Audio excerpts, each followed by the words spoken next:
Shri Guru Charana Padma Kevala Bhakati Sadma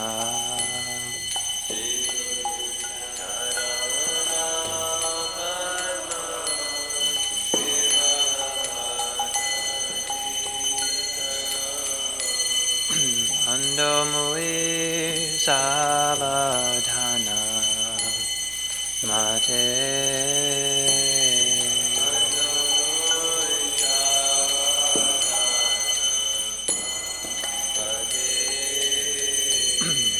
Ando Mui Savadhana Mate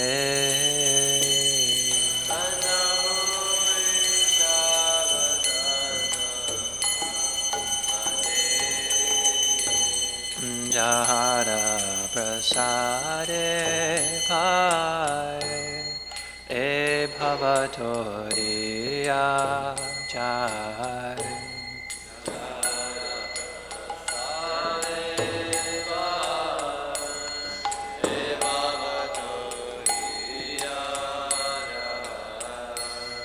Jahara prasade bhai e bhavatoriya jai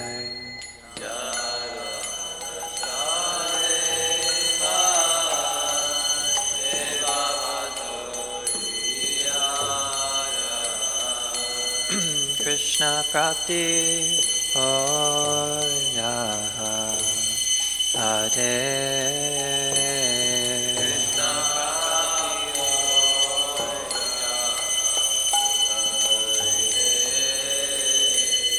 Krishna Prapti Hoya Ade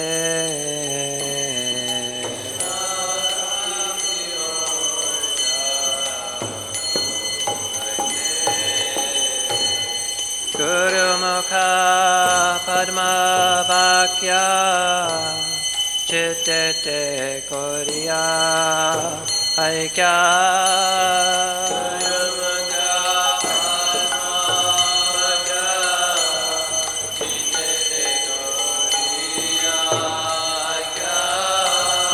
Guru Mukha Padma Vakya Chittete Koriya Aikya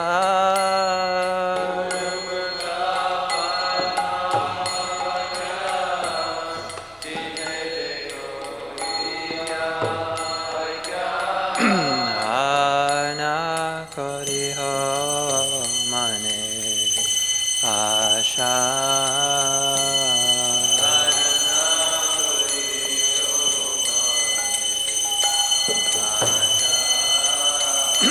Nana Kariho Mane Asha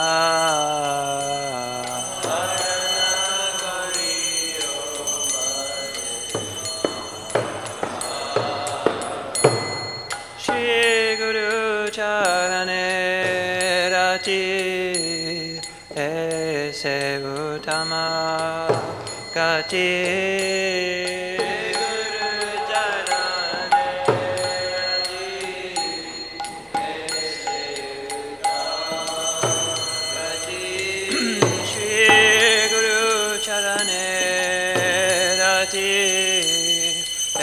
Se Uttama Gati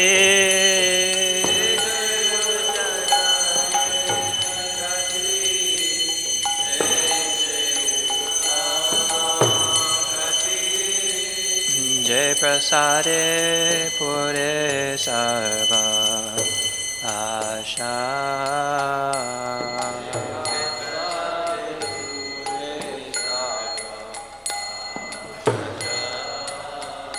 Jai Prasade Pure Sarva Asha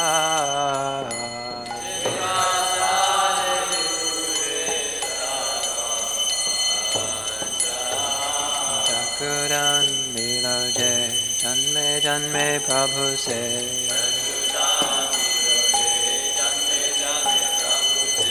Chakudan diloje janme janme prabhu se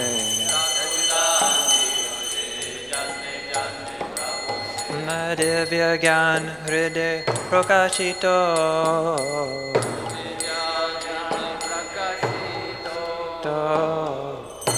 Divya Gyan Hriday Prakashito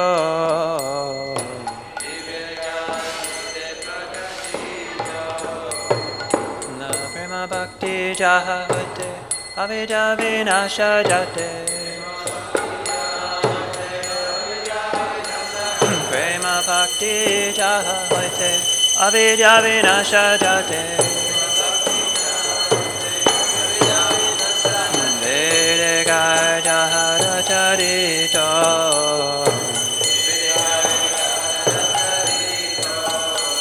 Vedika Jahara Charito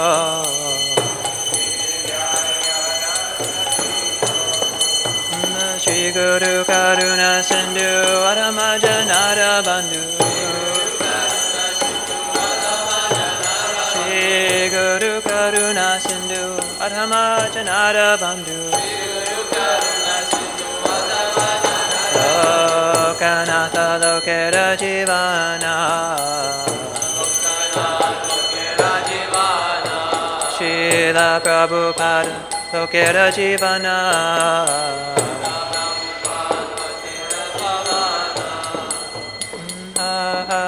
Prabhu Korodoya Teho More Padachaya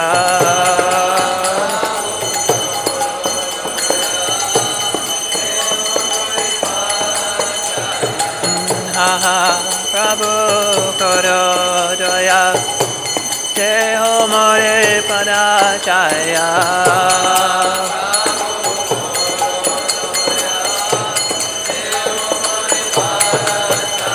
Devejas Gushukti Bhuvana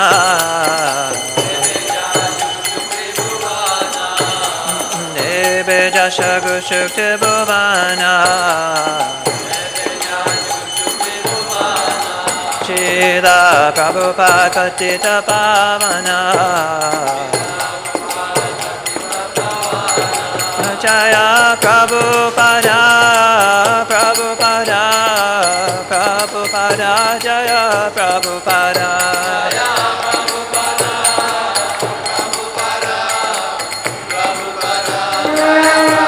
Jaya Jaya Prabhupada Prabhupada Prabhupada Jaya Jaya Prabhupada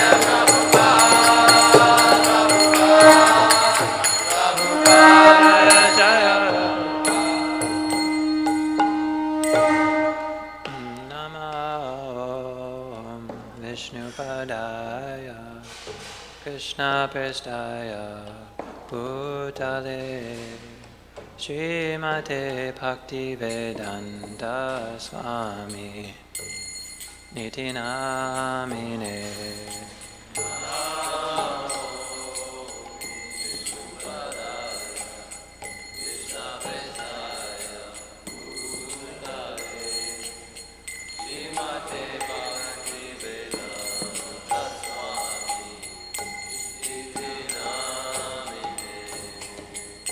Namaste Saraswati Deve Gauravani Pracharine Nirvisesha Shunyavadi Paschatya Deshatarine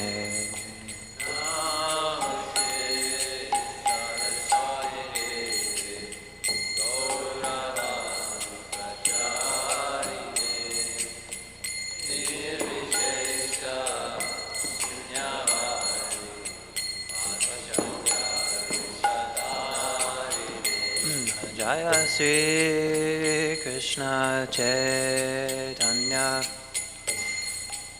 Prabhu Nityananda Shri Advaita Gadadhar Shri Vasari Gaura Bhakta Vrinda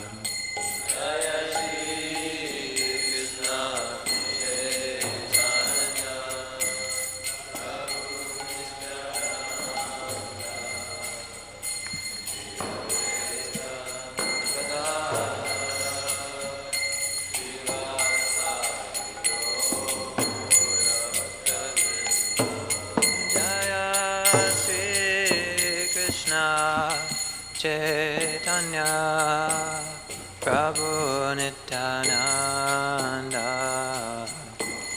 Shri Advaita Gadadhar Shivasari Gaura Bhaktivinoda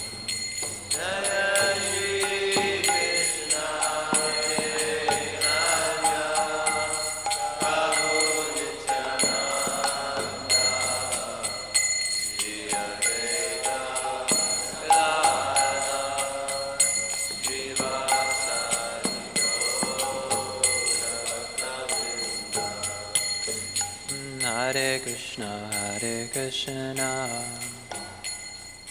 Krishna Krishna, Hare Hare, Hare Rama, Hare Rama, Rama Rama, Hare Hare.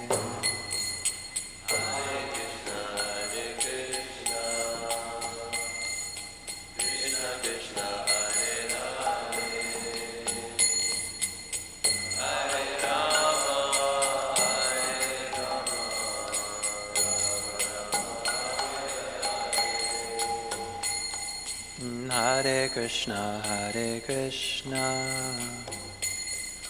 Krishna Krishna, Hare Hare, Hare Rama, Hare Rama, Rama Rama, Hare Hare.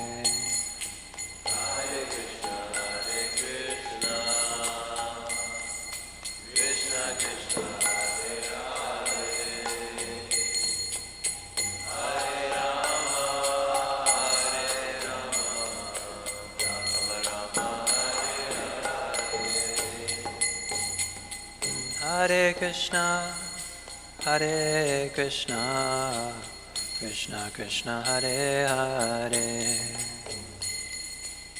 Hare Rama, Hare Rama, Rama Rama, Hare Hare. Hare Krishna, Krishna Krishna, Hare Hare.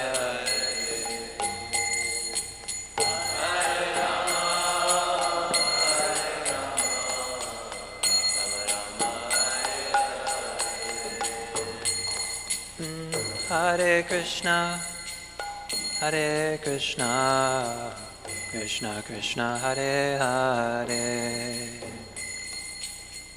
Hare Rama, Rama Rama, Hare Hare.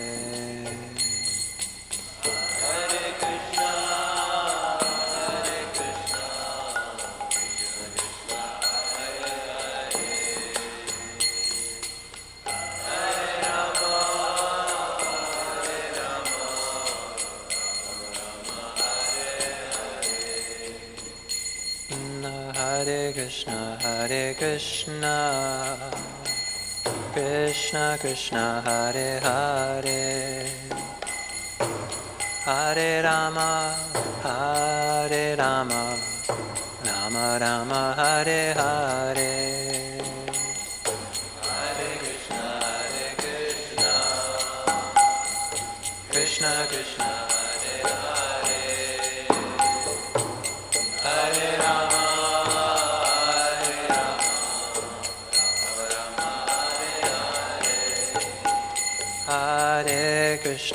Hare Krishna, Krishna Krishna, Hare Hare, Hare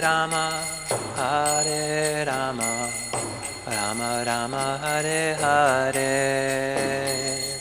Hare Krishna, Krishna Krishna, Hare Hare, Hare Rama,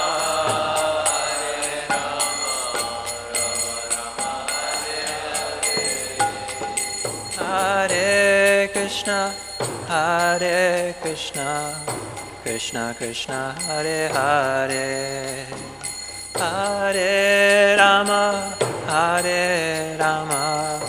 Rama Rama, Hare Hare. Hare Krishna,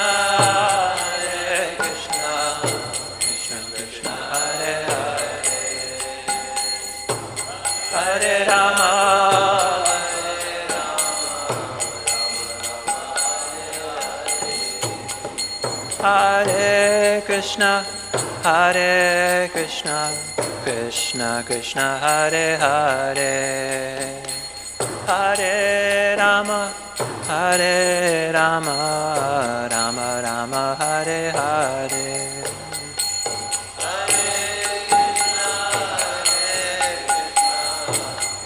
Krishna Hare Hare,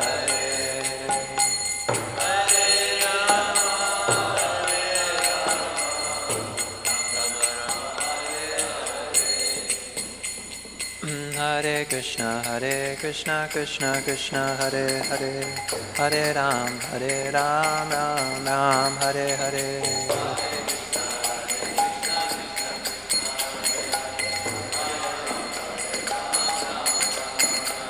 Hare Krishna, Krishna Krishna, Hare Hare, Hare Ram, Ram Ram, Hare Hare.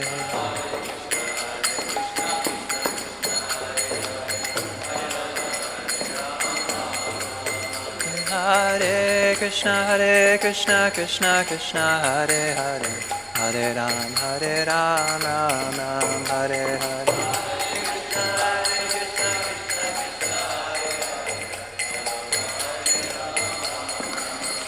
Hare Krishna, Krishna Krishna, Hare Hare, Hare Ram, Ram Ram, Hare Hare.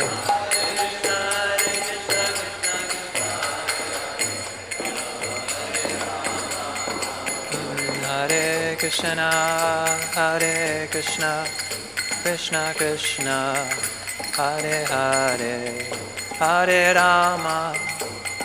Rama, Rama Rama, Hare Hare.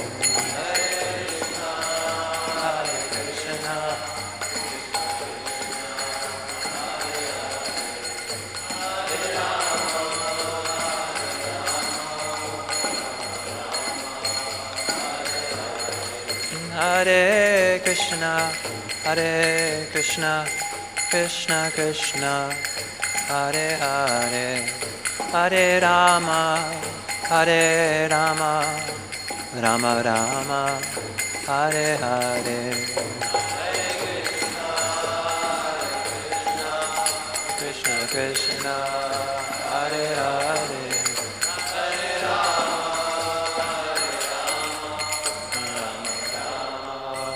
Hare Hare.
Jaya Radha Madhava Kunja Bihari.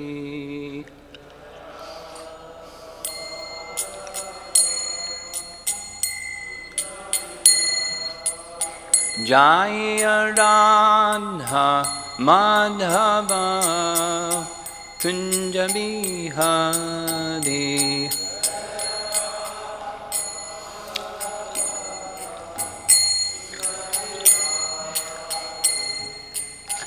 Gopi Jana Badabha Girivardhari.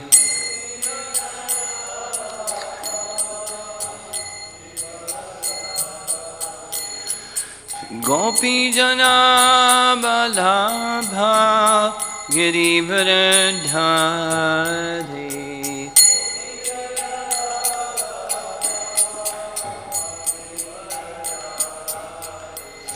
Jasodanandana Brajajanarandhana.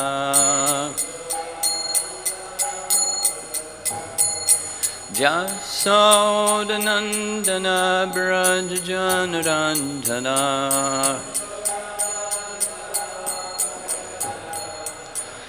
Jamuna Tiravanasadi. Jamuna Tiravanachadi. Jaya Radha Madhava Kunja Bihari.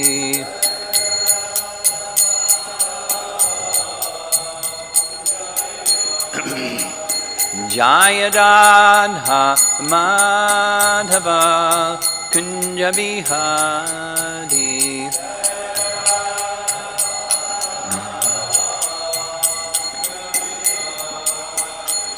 Gopi Jana Balabha Girivardhari.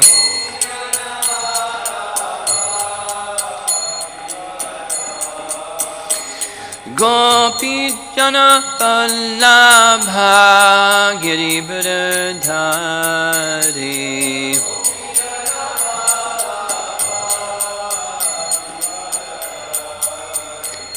Jasodanandana Brajajanarandhana. Jasodanandana Brajajanarandhana. Jamana Tiravanachadi. Jamana Tiravanachadi. Jaya Radha Madhava Kunja Bihari.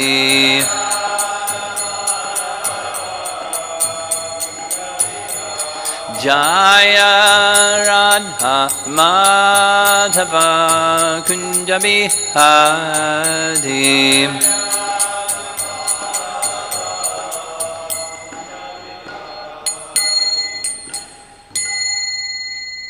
Jaya Om Vishnupad Paramahamsa Parivedikacharya Astatarasata Srimad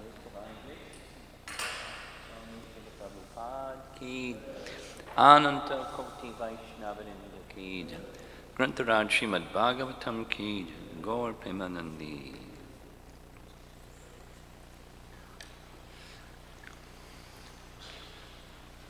Here's an extra book if somebody would like. Om Namo Bhagavate Vasudevaya.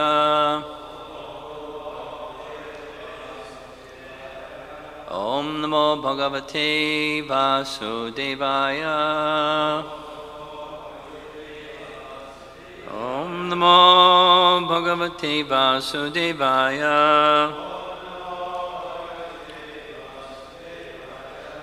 This morning we're reading text 19 from Canto 7, Chapter 6. Prahlad instructs his demoniac schoolmates.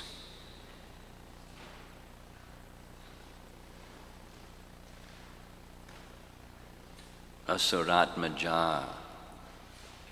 Asura, Atmaja, O sons of the Asuras.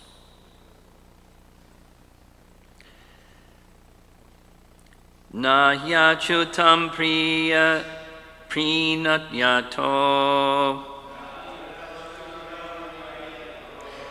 bhavayaso suratmaja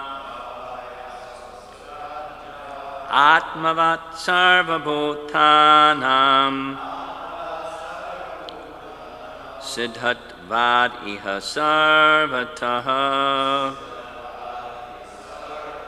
Nahyachutam prinatyato bhavayaso suratmaja atmavat sarvabhutanam siddhatvad iha sarvataha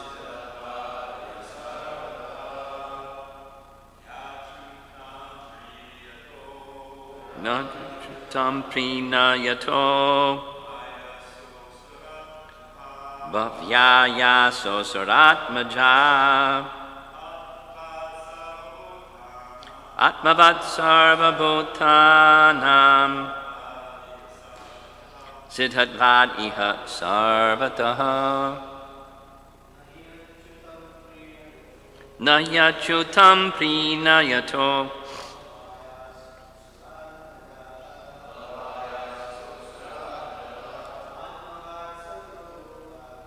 Atmavat sarvabhutanam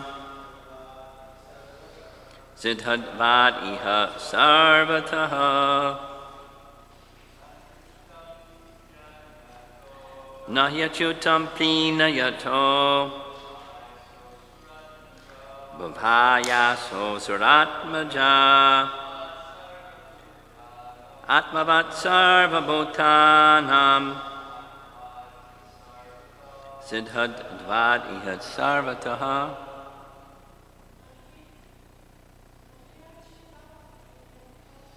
Nahyachutam prinayato bhavayaso suratmaja atmavat sarvabhutanam siddhatvad iha sarvataha not he, indeed, Achyutam, the infallible Supreme Personality of Godhead, Prinayataha, satisfying, Bahu, much, Ayasaha, endeavor, Asura Atma Ja, O sons of demons, Atmavat, because of being intimately related as the Supersoul, Sarva Bhutanam, of all living entities, Siddhatvat, because of being established, Iha, in this world, Sarvataha, in all directions, in all times, and from all angles of vision. No escape. Translation: my dear sons of demons, the Supreme Personality of Godhead, Narayana, is the original Supersoul, the Father of all living entities. Consequently, there are no impediments to pleasing Him or worshiping Him under any conditions, whether one be a child or an old man. The relationship between the living entities and the Supreme Personality of Godhead is always a fact. and therefore there is no difficulty in pleasing the Lord. Purport by Srila Prabhupada. One may ask, quote, one is certainly very attached to family life. But if one gives up family life to be attached to the service of the Lord, one must undergo the same endeavor and trouble. Therefore, what is the benefit of taking the trouble to engage in the service of the Lord?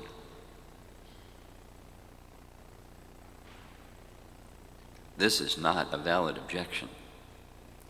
The Lord asserts in Bhagavad Gita 14:4, Sarva yonishu kaunteya murtaya sambhavanti haya tasmat brahma mahadyonir aham bija pradakpita.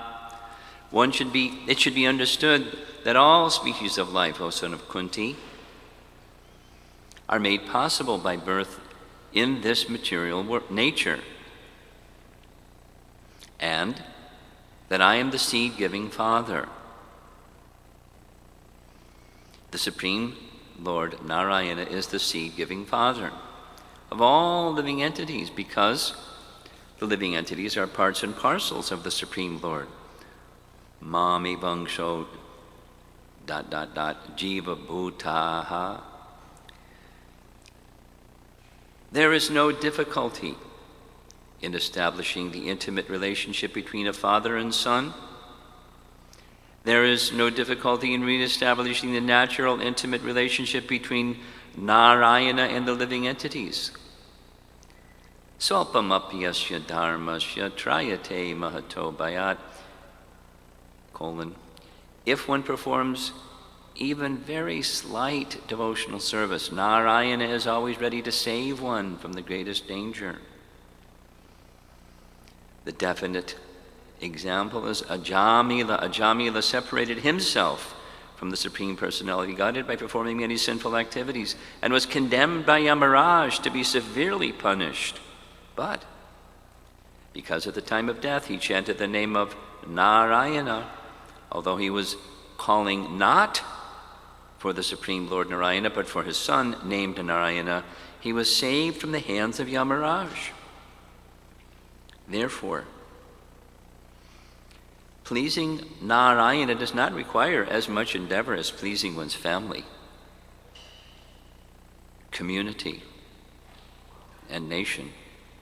We have seen important political leaders killed for a slight discrepancy in their behavior. Therefore, pleasing one's society, family, community, and nation is extremely difficult. Pleasing Narayana, however, is not at all difficult. It is very easy. Final paragraph. One's duty is to revive one's relationship with Narayana. A slight endeavor in this direction will make the attempt successful, whereas one will never be successful in pleasing his so-called family, society, and nation, even if one endeavors to sacrifice his life. The simple endeavor involved in the devotional service of Shravanam Kirtanam Vishnu, hearing and chanting the holy name of the Lord, can make one successful in pleasing the Supreme Personality of Godhead. Sri Chaitanya Mahaprabhu has therefore bestowed his blessings by saying, Param Vijayate Sri Krishna Sankirtanam, all glories to Sri Krishna Sankirtanam. Final sentence. If one wants to derive the actual benefit from this human form, he must take to the chanting of the holy name of the Lord.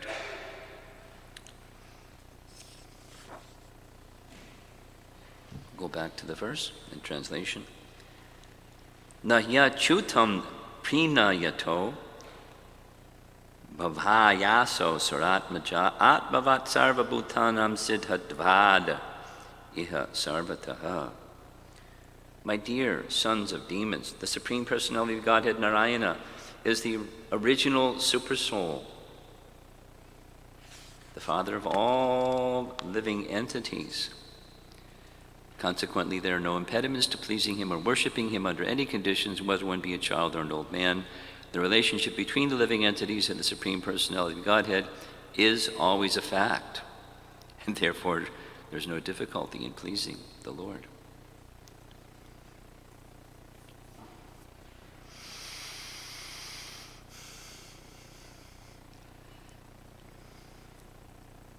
This is a special section of Srimad Bhagavatam,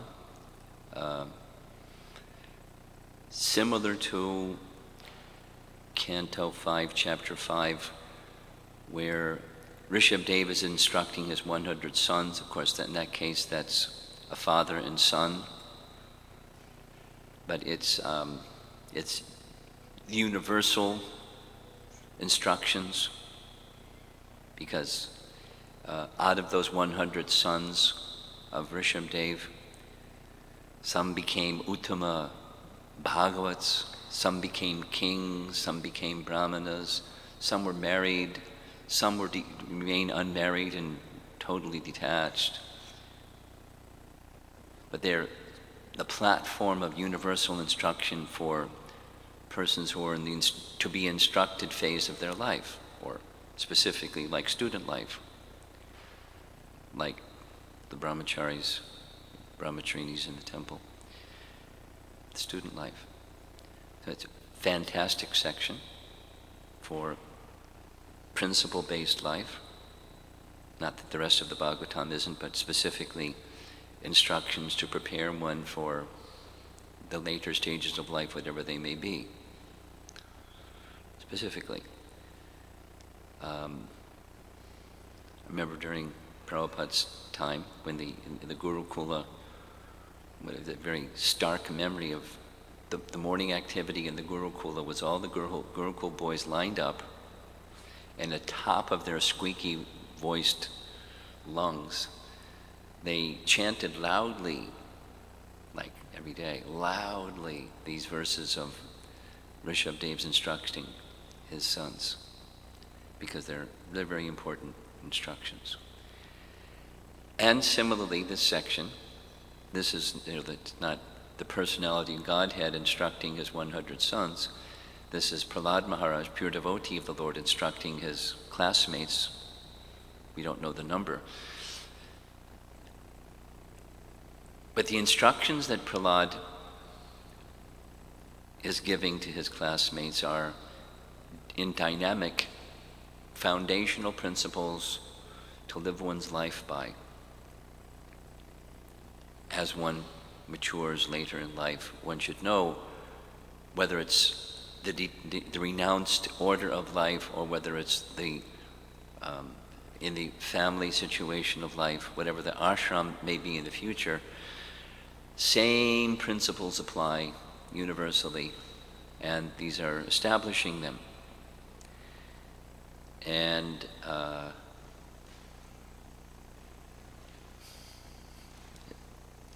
in principle, two outstanding primary points are attachment for the personality of Godhead and detachment from the interest of trying to be an enjoyer of material nature. The plight of the living entity, striving to be Purusha, striving to be the enjoyer of Prakriti. That's what Purusha means, the enjoyer of Prakriti, material nature. Regardless of ashram, striving to be the enjoyer of Prakriti is its material existence. So detachment from that, and the consequence, or a necessity for that to take place, is attachment to the Supreme.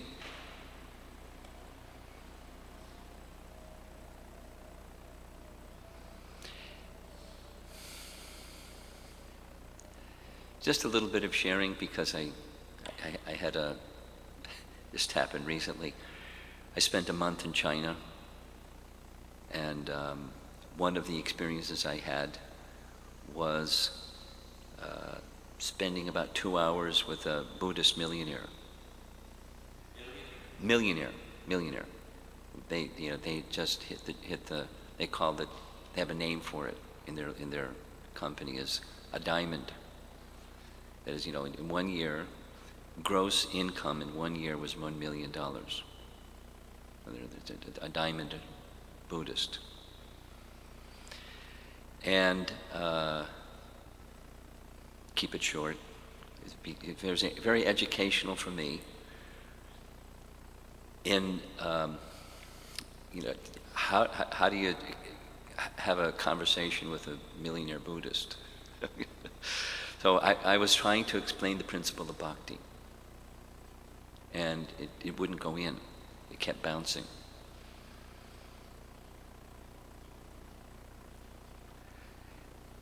Actually, they had kind of like, and they didn't use these words, but kind of evolved from Buddhism to beyond Buddhism kind of notion. Like, I don't want to be part of any religion. That, we know that one here in the West. Rather, the principles of Buddhism were deeply embedded, and that is, compassion, and their happiness was acts of compassion, and they were interested, their sankalpa, the thing that they were focused on was, what can you, me, what can you give me to help me connect with, with the hand motion, this higher intelligence and, universal formless thing, blob, nirvana, Brahman, without giving it a name, just like that. Because I want to, why? Because I want the intelligence how to be more successful at acts of compassion. Have more resource so I can do acts of compassion and feel more deeply the compassion in those acts of compassion. And to become the diamond person, there was this intelligence that just came. And it was wonderful. The experience was wonderful, and the outcome was also very nice. But the experience was wonderful. And how can I go? Can you help me? I'm interested in that wisdom that can.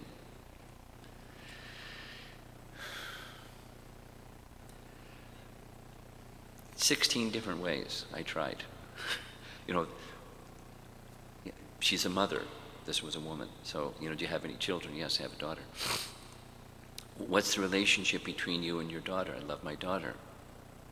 So, because you love your daughter, you do many things for your daughter, not because you want something back from your daughter, just because you love your daughter, right? Yeah. So now, your daughter's receiving from you. Now, what is wholesome for your daughter? That she feels some gratitude and reciprocates, like you're not expecting that, but it's wholesome, it's ideal, nourishing. So you're receiving from this. Now, the only thing that's agreed upon is that energy comes from energetic. So there's this energetic from which energy comes, and intelligence and wisdom. So energy comes from energetic. So it's not nothingness that's an energy. And there's an energetic, and energetic means person, bounce. The resistance was, turns out, with her fist clenched, saying, I don't want to become dependent and submissive to anyone, to another person. Okay, so bhakti bounced. Anyway, without all the detail, the teaching of Bhagavad Gita and the teaching that we're receiving from Prahlad, and in this particular verse and purport, is this is the mystery of bhakti. because it's not just our own effort, it's connecting with the mercy of the most merciful. Here, the term that's used to refer to the Supreme Lord is Achyuta. In the previous verse, it's Narayana, so Prabhupada is repeating the Narayana nomenclature again. Narayan Swami, I understand, is going to speak on the previous verse because he was really inspired by the previous verse, something like that. This is verse number 19, because it's context sensitive, I'll just mention the previous two verses combined together. This is the message of detachment. The detachment from these are boys. These like 5-6-year-old boys. The message of detachment from entanglement in material life. Entanglement in the essence of material life is, everybody knows, and you have male-female attraction, the enjoyment of sense gratification, and the byproducts of sense gratification, and all of that. So detachment from all of that, and attachment to Narayana. That's his advice. You'll hear more about it tomorrow. Now, this verse is that attachment to Narayana is very easy. And the attachment to material is very troublesome and is never successful.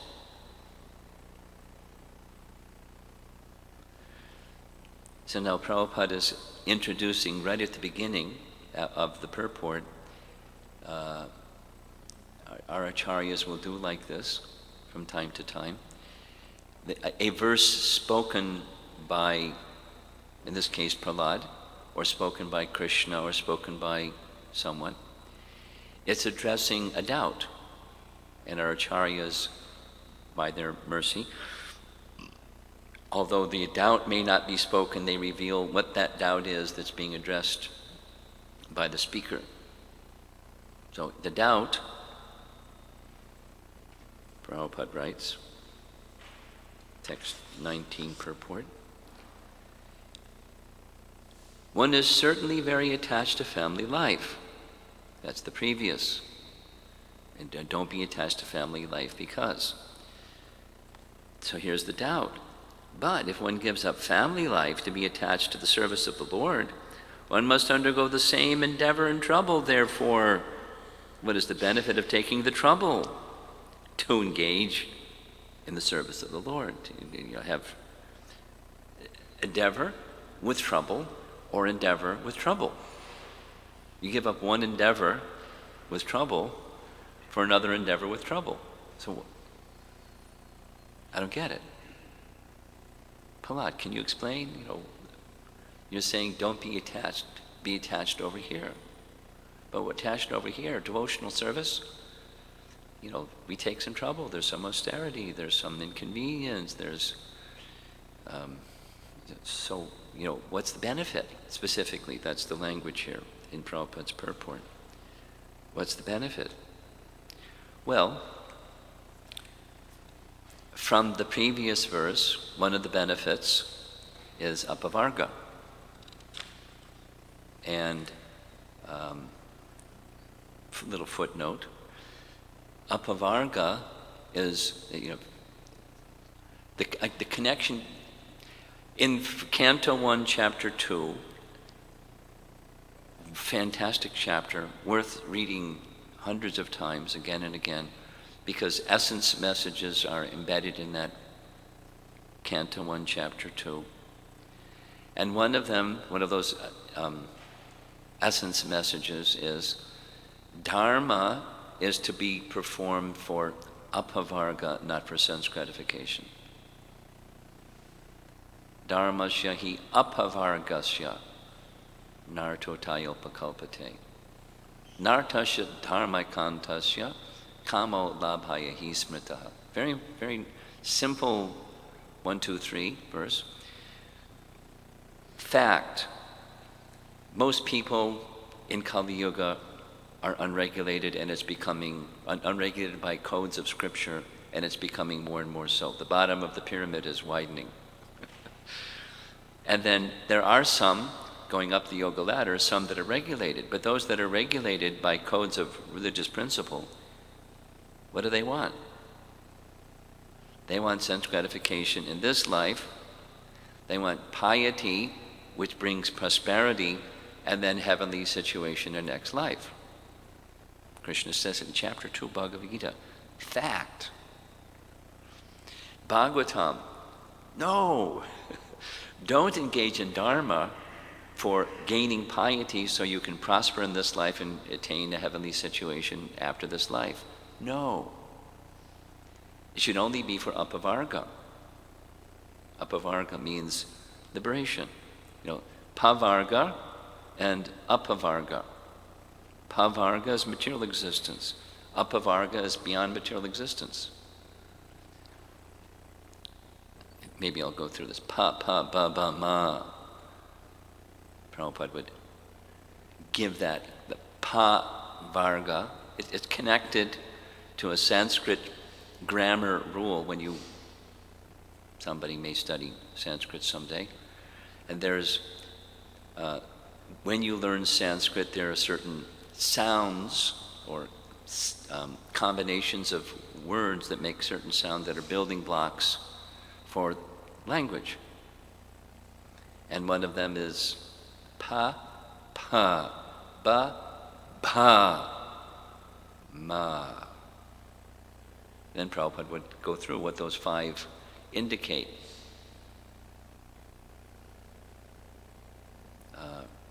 Pa indicates parishrama, hard labor, material life, hard labor.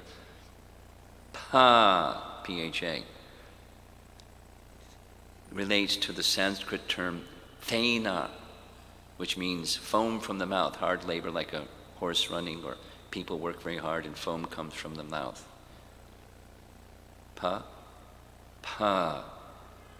ba, bondage, pa, fear, and it ends in ma, death. And then do it again. Pa, ba, ma. One more time, and it's endless. And so, apavarga is the negation of all those things. That is, so what's the benefit of becoming attached to Narayana instead of attached to the temporary things, such as family life or sex life specifically, which leads to family? So, apavarga, at becoming attached, what's the benefit of attachment to Narayana, whatever endeavor and hardship may come from that kind of a life? Apavarga. You can cross-reference, because of time I'm not going to do this morning. Rishabdev teaches the same things. Same as Prahlad, same Rishabdev, or vice versa. Same as Rishabdev, same as Prahlad. It's the Bhagavatam's message is not inconsistent. The language varies from speaker to speaker. The principles are just being reinforced again and again. One of the Rishabdev's first teachings is, my dear sons, here's, sons of the demons, my dear sons, this human form of life should not be wasted in sense gratification, but rather the purpose of human form of life is tapo divyam tapa. Oh my goodness, the goal of the purpose of life, human form of life, is austerity? Wait a minute, I thought it was enjoy. Austerity? Come again, please? Father, what are you saying? Or Prahlad, what are you saying? The purpose of life is because it's this detachment that helps. Dry wood is easier to ignite than wet wood. Detachment that allows or enhances attachment to the Supreme. But if one just goes for attachment to the Supreme, then the wet wood can become dry wood. The tendency for involvement in matter in the mood of enjoyment is diminished. We'll get to the holy name at the end, but that's the fire that makes bringing the wet wood near the fire becomes dry wood, and the fire is the holy name, because the holy name is Krishna. So within the purport, Prabhupada has addressed a second benefit, because again the question is, what's the benefit? Become attached to Narayana? There's trouble, and it takes so much endeavor. What's the benefit? So apavarga, then addressed in the purport as being saved from the greatest danger. Svalpam api asya dharma shatrayate maha bhaya. It's one of those five. Pa, ba, that one. Bhaya. And this is mahabhaya. Great fear. And what's the greatest fear? I'm attending Prabhupada's explanation of this verse. Greatest fear? Seeing the Yamadutas. Maybe tomorrow Bhadrayan Maharaj will tell you the story about one of his congregation members who saw the Yamadutas. Huh? Mr. Prakash. It's a wonderful story. He'll tell the story. He saw the Yamadutas. It's not fiction. It's a nice story. I've heard it many times, but he's expert. So Mahabhaya is seeing the Yamadutas, because seeing the Yamadutas means that besides they're very fearful, there's something that goes along with that, the fearful look of them. It means being taken to Yamaraj because of sinful activities and being sent to some of those amazingly scary places, far more scary than any horror movie, in the hellish planets. Being taken by the Yamadutas means that.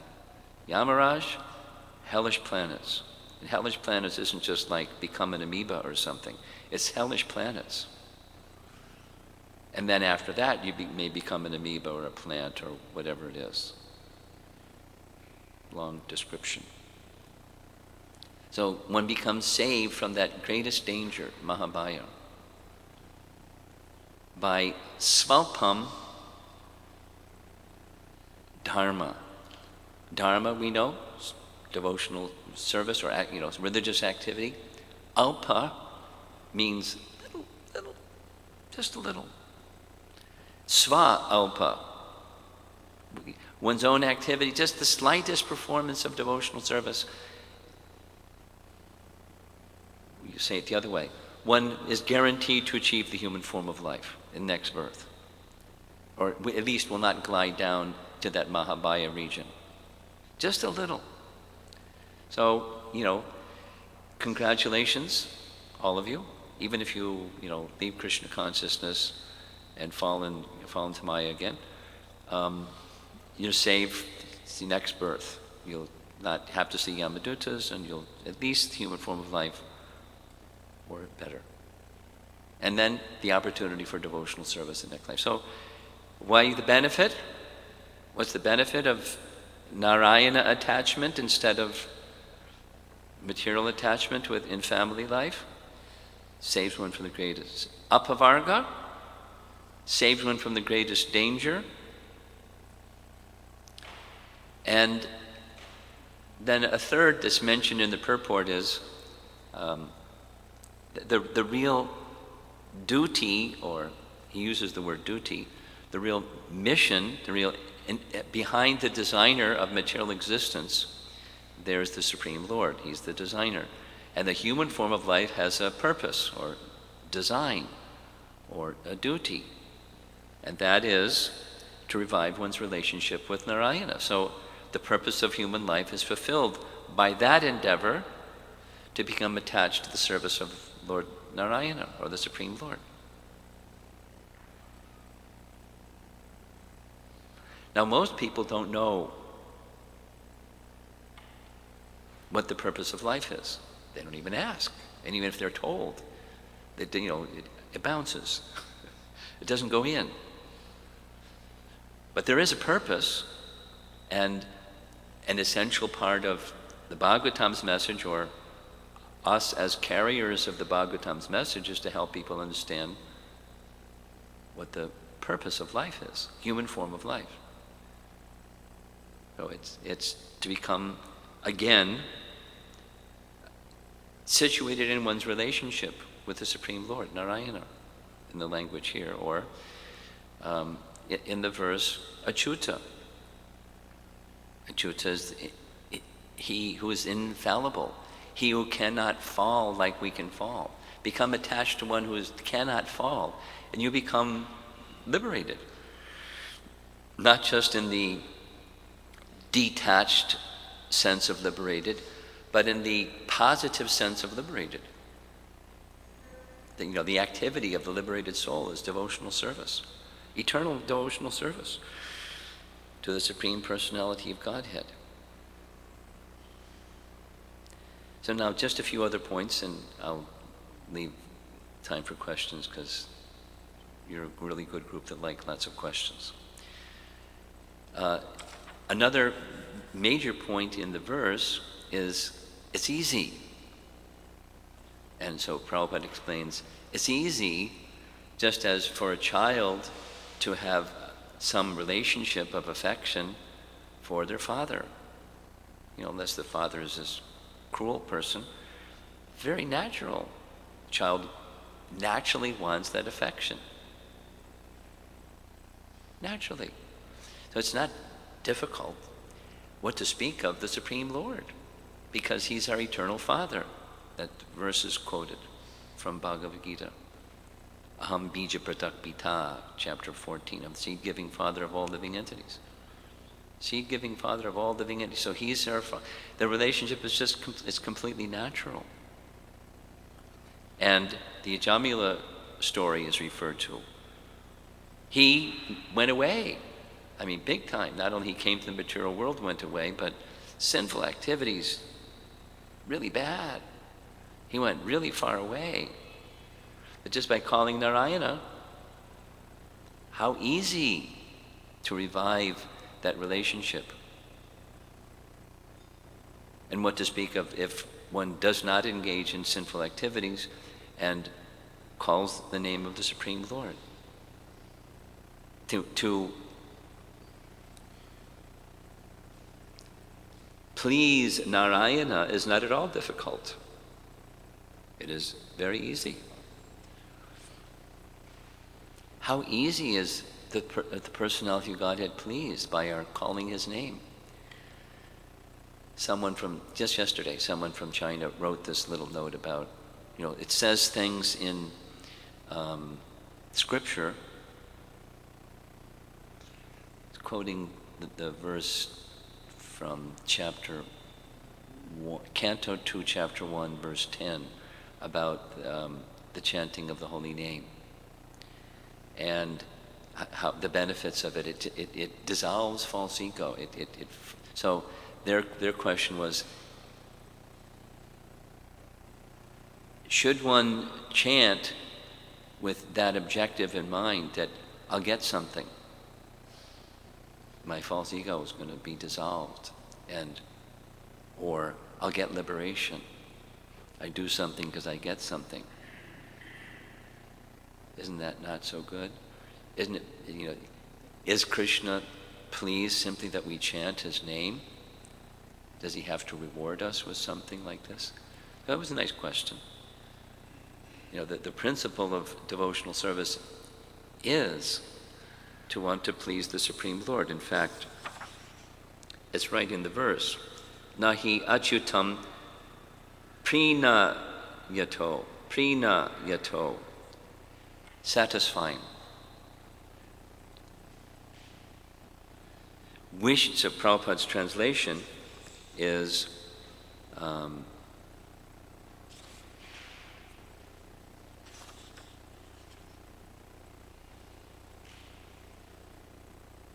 Yeah. Therefore, there's no difficulty in pleasing the Lord. It's a natural relationship, prinayato. And the problem is not on his side, the problem is our side. We've turned our attention away. And the chanting of the holy name has a very curing and restoring original consciousness effect. What's that? It's a prayer to please engage us again in your service. Or in Bhaktivinoda Thakur's, one of the ways that he is described as, please accept me again in your service. Just the mantra itself, our Hare Krishna Maha Mantra, calling Krishna's name with a particular mood. Please engage us in your service. Please engage me in your service once again. Please accept me again in your eternal service. Even if one doesn't know that's what one is saying.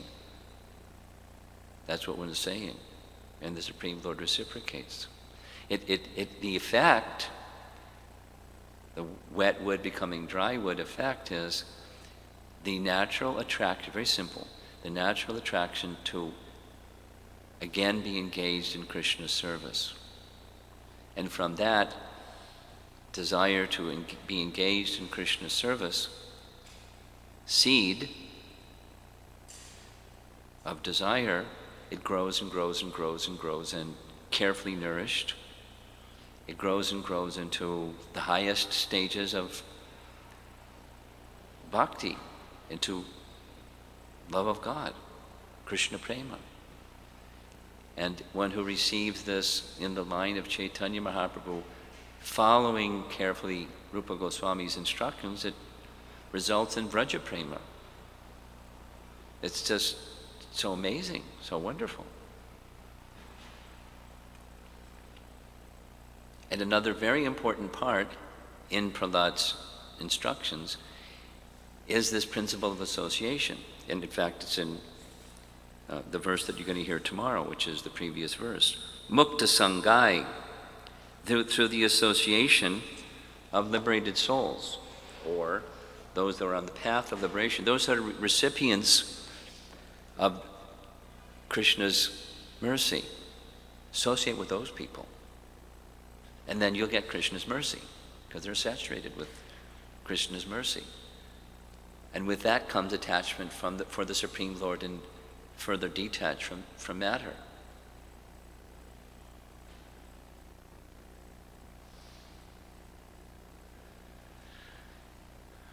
Prahlad's a real hero in many ways. Besides, what he's saying is right on. He's fearless. I mean, there's consequences for doing what he's doing. He's going to get it from Hiranyakashipu. He's fearless. He's not insulting Hiranyakashipu, but he's fearless. Now, how do we carry forward fearlessness? Shouldn't be foolishness. Should be thoughtful of, like, very much appreciating Vaisheshika Prabhu's class, the delivery system, he calls it, using that nomenclature. We want people to become attracted to the message so that they'll take the message. So we're not indiscriminate about how we deliver the message, because we want people to take the message. We don't water down the message, but the delivery system has to be, relatable, etc., etc., etc.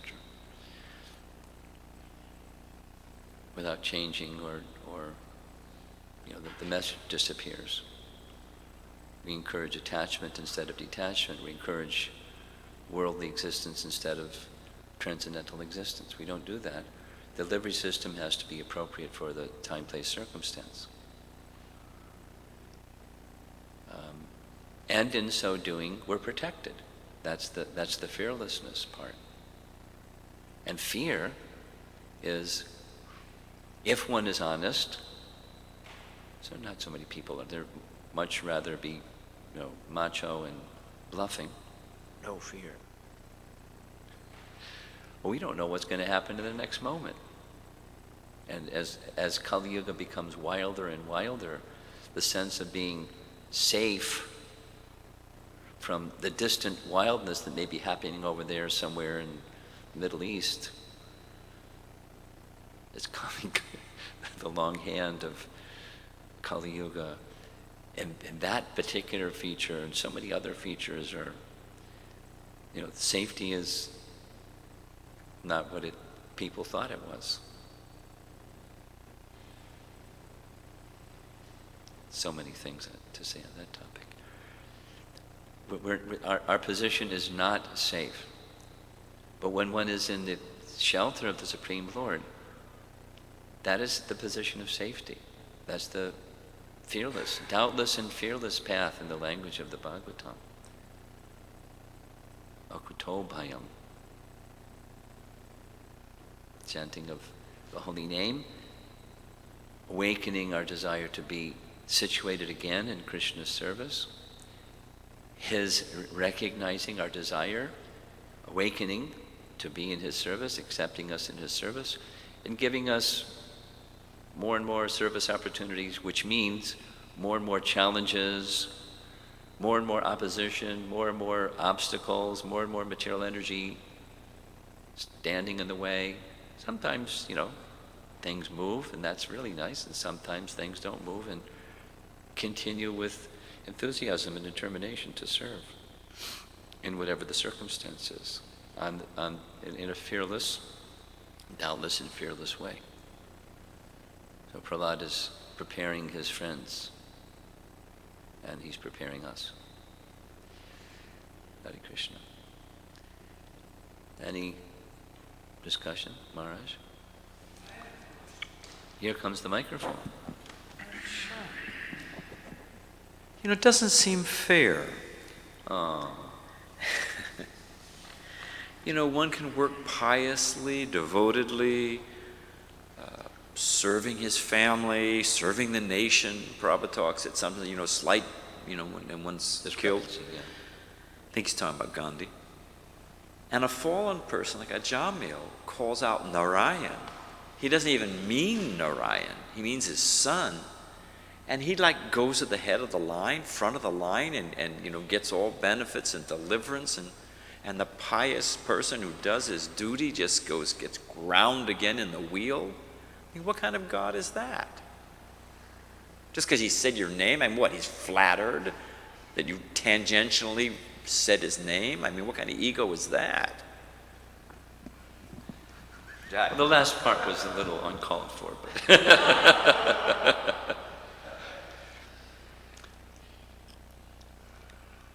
leaving aside the ego issue, the question you just asked is something that I just received a letter yesterday about. It's a little worded differently, not the ego part, but what about pious people that are, same portrayal, good, they may have never chanted, they have never heard, do you mean to say that they're at the back of the line compared to somebody that... Well,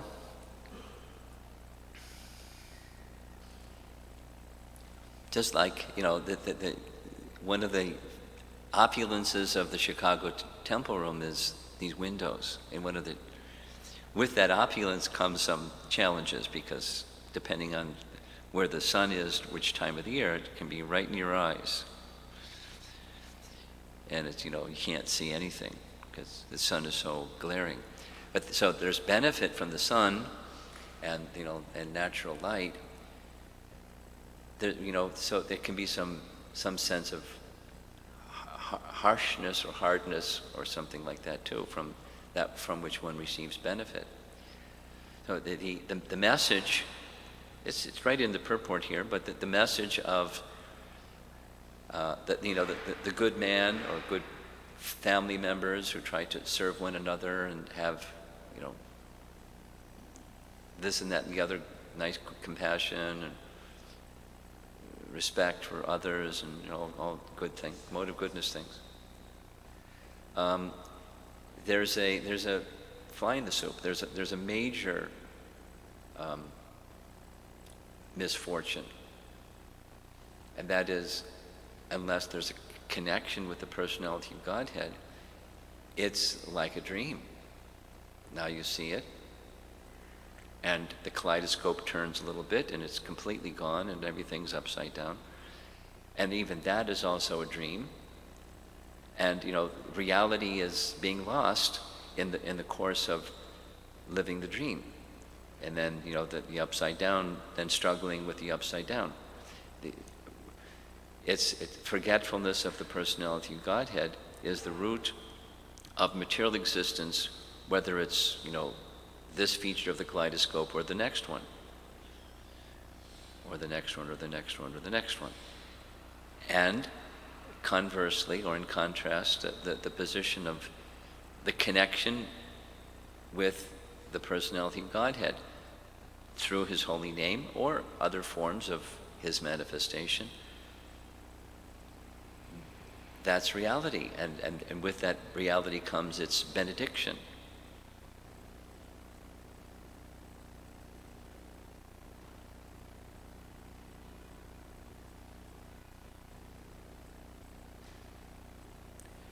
So it's not injustice, it's transcendental mercy for one to have that opportunity to chant the holy name. Again, in Jamila's case, Prabhupada specifically explains, because of his childhood and young adult life of religious training, he had become attached to Narayana. So Narayana protected him. How? When he had his youngest son, he inspired from within his heart to name him Narayana so that he would get that benefit. Could have called him so many other things, lots of different names, but Narayana, so that he would be protected by that calling of Narayana. And I'm just thinking specifically now about our brahmacharis regularly, if not daily, going on Harinam, and people that don't, the pious or impious people that hear the holy name. What a great benediction. Param Vijayate Sri Krishna Sankirtanam, for people to hear the holy name. Whether pious, impious, hearing the holy name, it gives the awakening of transcendence, at least for that moment that they're hearing, and that's a permanent asset for them in the soul's journey through the material existence. So it's an essential Bhagavatam message, the potency of the holy name, the potency of the Supreme Lord, specifically accessible readily and easily in this age of Kali, his holy name. And so it's not injustice, it's certainly not, egotism. Although this question this person wrote yesterday was, doesn't Krishna derive pleasure? He derives pleasure hearing someone calling his name, but it's not an egotism. He's full.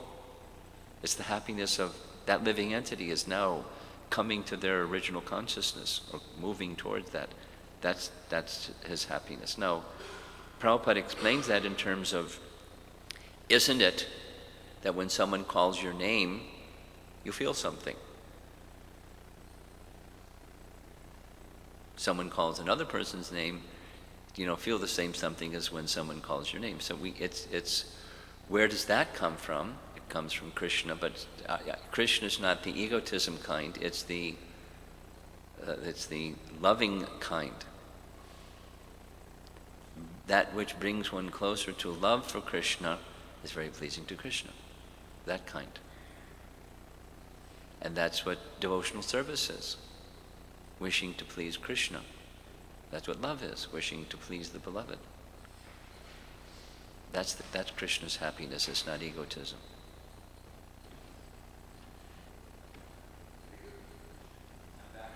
Okay.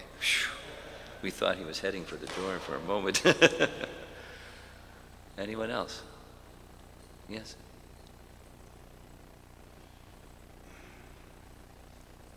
Thank you, Maharaj. In regards to the point that even a little endeavor on this path can save one from the deepest kind of fear, seeing the Yamadutas, I sometimes wonder about practitioners in other traditions. Wonder about which?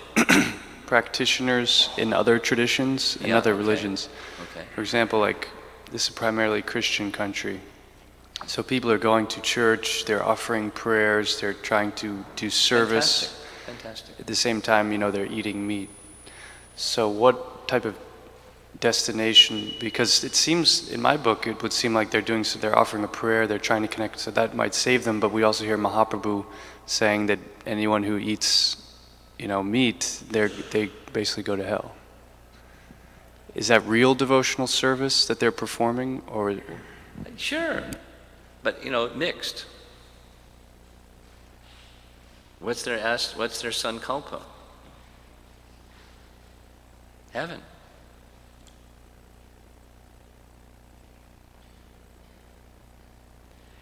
Rupanuga. Bhadranaran Maharaj knows Rupanuga. He used to, our Rupanuga, Prabhupada's Rupanuga. He used to write, very penetrating, thoughtful questions in letters to Prabhupada.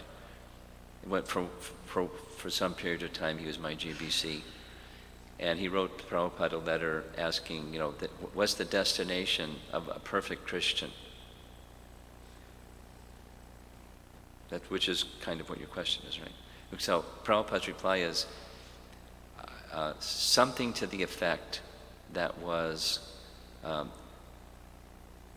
something like I've yet to find a perfect Christian, or something else. If a perfect Christian it would be very rare to find, something like that. But if they did become perfect, then their destination would be Brahmaloka, which isn't Swarga, that's not heaven, that's Brahmaloka, where they can continue to be further trained in devotional service and eventually go back to Godhead. But generally it's not, perfection. Love God with all thy heart. There's a whole mix going on. And so where the mixed, heaven, it's a nice place for mixed people. Some of this and some of that. Okay. Anyone else? Yes. Regarding Prahlad's instructions and how You can hold the microphone closer, right? Good. the students are gliding towards the hellish planets, Very good. and that's It seems like that's happening also here on this planet right now. which is happening. That the people are sliding towards the hellish planets. People are gliding to hellish planets? Yeah. Well, yeah. So it's like really heavy. It's really serious. So my question is that how do we see this serious situation but not become like so hard-hearted? Like we have to be really serious, but we can't be like hardened by it. It's like you find being detached or like being really serious, fixed Krishna consciousness. How to be detached without being hard-hearted is your question? Yeah. Like Not being attached being to detached or being serious without being like hard-hearted, without not being able to show like affection like to the people and to each other. Are you speaking, I'm probing about your question. Are you asking about how we can feel compassion instead of hard-heartedness towards people when we go on Harinam Sankirtan? Is that your question?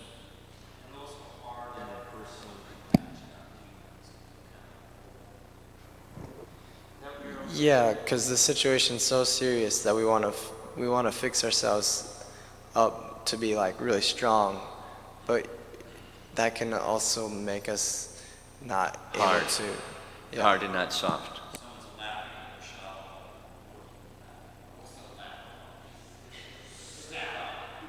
Like that? Not just on Harinam, just our interactions with others? Okay. Bhakti, or attachment for Krishna.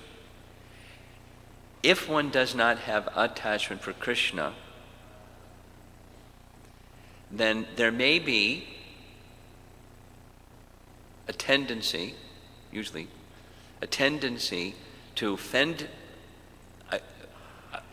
from attacks from Maya by,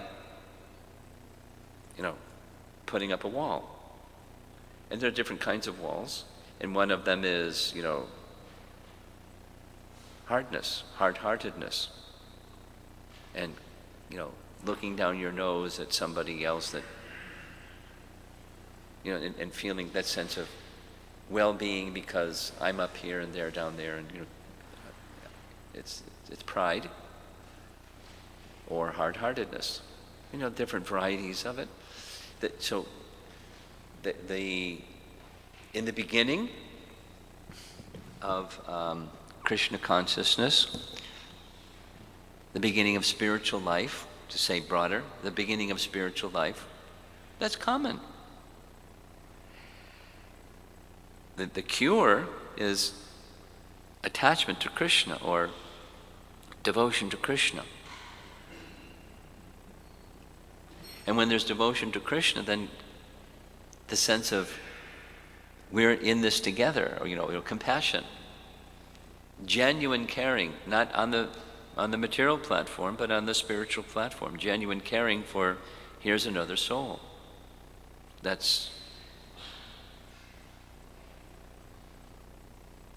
So then being forgiving and compassionate and kind instead of hard and judging and distancing yourself from that to protect yourself by that harshness and coldness. It melts by attachment to Krishna. And then one can act pleasingly and speak pleasingly for the pleasure of Krishna, because that's the attachment. And say it conversely. Without that attachment for Krishna, some element of this other is going to be there. Say it positively. So where our attention should go, when your attention should go, or our attention should go, is how much are we interested in pleasing Krishna by responding to the world around us, whether it's on Harinam or in the prasadam room or wherever we are. How much are we interested in pleasing Krishna? That's the measure.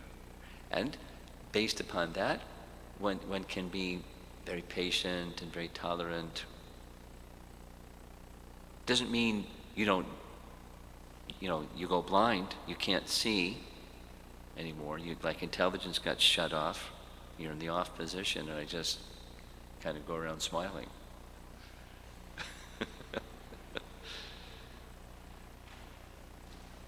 Your discrimination is there. Now, what to do about that? What is pleasing to Krishna in this circumstance? That's okay.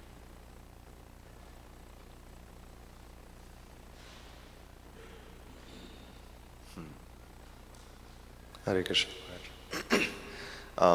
As you pointed out, Prabhupada said in the purport, one of his main points was how establishing a relationship with Krishna is very easy, just like because he is our father. Yes. So just as a son would establish a relationship with their father, it's very natural. But I'm not exactly convinced about the easiness of it. I understand the naturalness of it because it's a father and son, but good point. Since time immemorial, we've been placing like trillions of walls of samskaras. Yes. And anarthas between us and Krishna. So even though it's a natural relationship, it's very distant. Yeah. So. Good point. Very, very astute.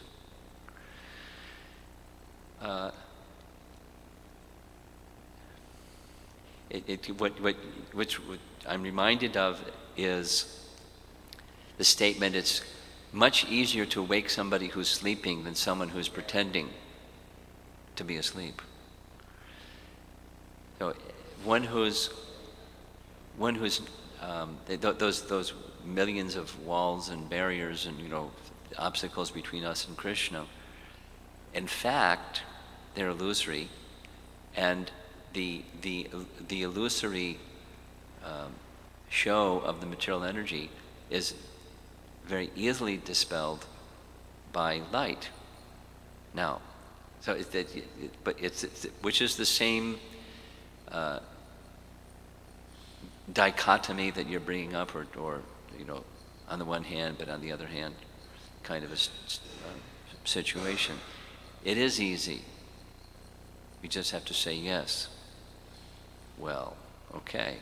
My point is, saying yes isn't so easy because so much conditioning, such residual tendencies. On the presentation that I made on Monday evening,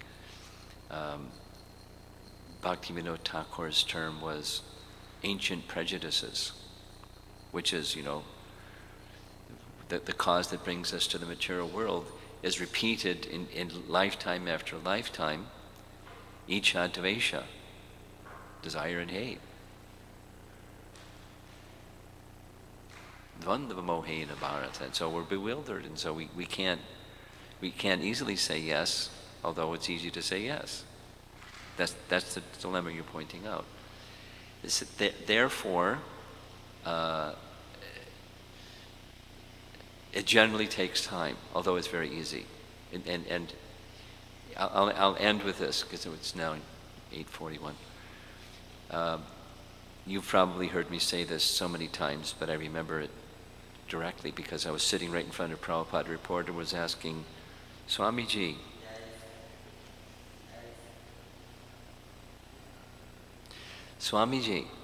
how long does it take to become Krishna conscious? Immediately Prabhupada's answer was, less than a moment. And then he said, in that less than a moment, the reporter was taken aback. It's very easy. And in that less than a moment, just two things. Detachment from the desire to be the enjoyer of fruitive activities and sense gratification. And the other is the tendency to understand higher reality through the powers of one's mental speculation. That's all. Then he said, but generally people are attached to those two things. And therefore, generally the process is gradual. Then he repeated, but less than a moment. So very easy, but we're attached. Our ancient prejudices, and then modern prejudices. They're the ones that we develop the varieties of in this life based upon the ancient ones.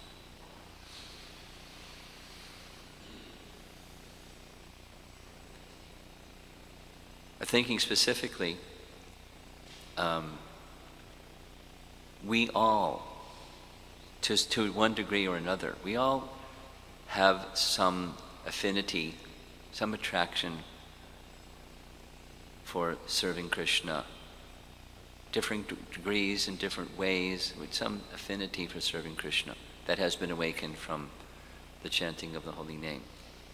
And we also have some affinity for being the enjoyer of matter. This is, it's not so easy part.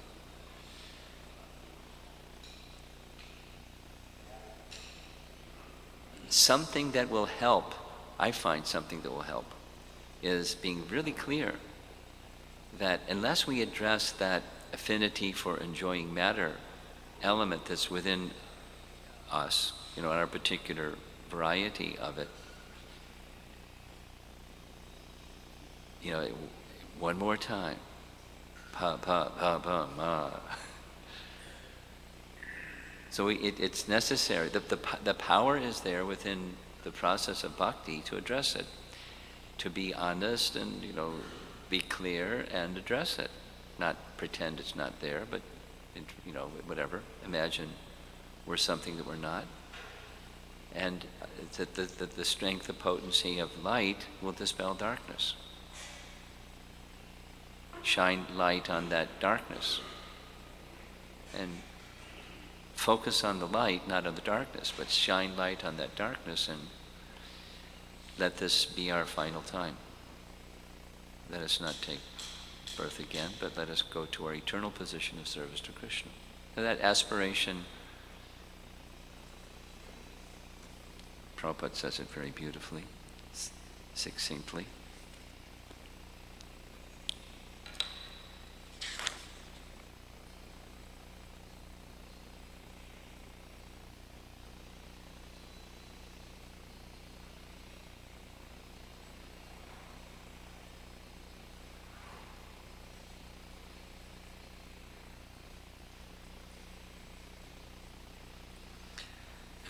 I can't find it. Narayana does not require as much endeavor as pleasing one's family, community, and nation. Some endeavor. Krishna will help us. Srila Prabhupada ki